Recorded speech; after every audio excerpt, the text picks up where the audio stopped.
Hello, everyone. We are so excited to welcome Deanna Brauer, Executive Director of the Palacios Foundation, a nonprofit serving children all throughout Colombia, South America. So welcome, Deanna. Thank you so much for being here. Yes, thank you. Hi, I'm glad I could be here. Excellent. Awesome. So we're just going to jump right into it. So can you tell me what exactly is your mission and purpose at the Palacios Foundation? Right, so our main purpose is to help disadvantaged children and teens throughout Colombia provide opportunities to create a new life for them. And that's through the vehicle of providing education, life and basketball skills, and providing for basic necessities. That's awesome. Great. So can you tell me, how did you come up with the idea for your nonprofit? Well, actually, it wasn't original because Celia Mosquera Palacios, which is the matriarch basically of the Palacios Foundation, started this decades ago in Colombia herself. And originally, she had created a school, an orphanage, and funds to help give food and clothing and shelter to people in her community.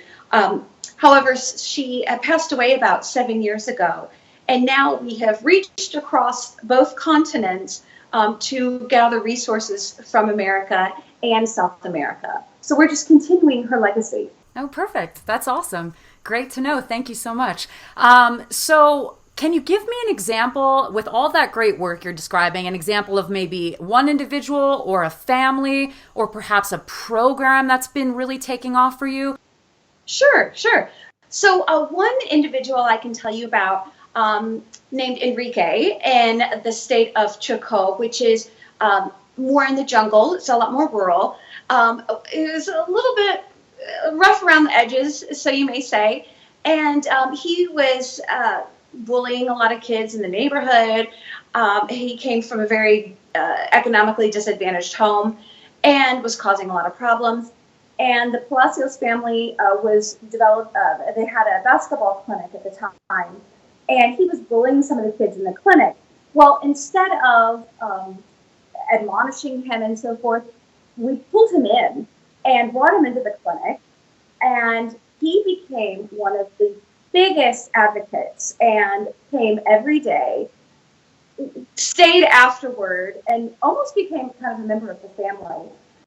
And we continue to reach out to him and his family. So instead of becoming a statistic and another bully, he's really begun to change his life around. So that's an example.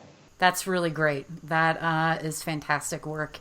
Let's talk about now the entrepreneurial journey of launching this nonprofit. So can you tell me a little bit about how you felt when you first started out? Oh, my goodness. Well, it was a swirl of emotions. Of course, excited to continue this legacy that the matriarch of the family created. However, I can't even begin to tell you how frustrating it was, because the information available is disjointed, confusing at best. So I would say those were some of the predominant emotions going around. Okay, that makes sense. Well, congratulations for getting through those. You've clearly done a good job of that. So what would you say was your biggest challenge on the journey of launching the Palacios Foundation, getting your 501c3? What did that process look like for you?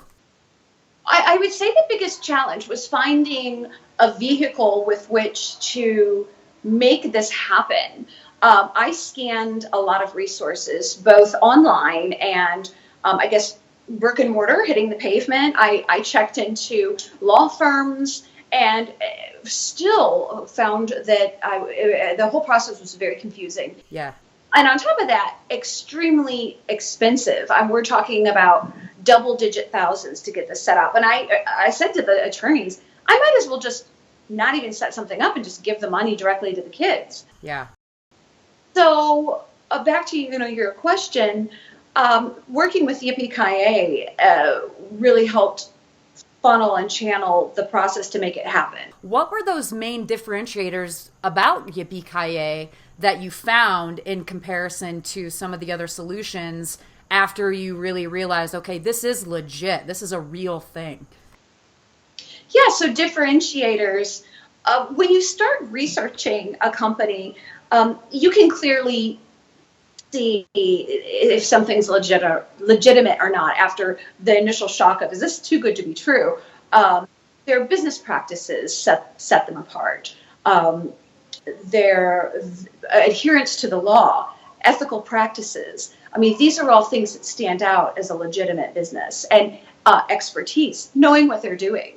And on top of that was the wonderful benefit of the very economically efficient, streamlined cost.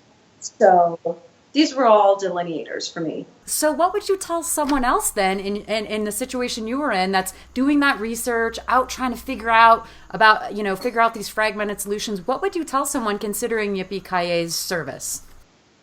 I would say do your research, but don't waste time. Go directly to Yippee. So one final question, how do we find you? How do we send people to your site? How do we give you supporters and help with some of these great events and all the great work you're doing? Great, thank you. Okay, well, on the web at palaciosfoundations.org. We're also on Facebook, Twitter, and Instagram. And you can also email us at contact@palaciosfoundations.org. So we would love to hear from you. Thank you.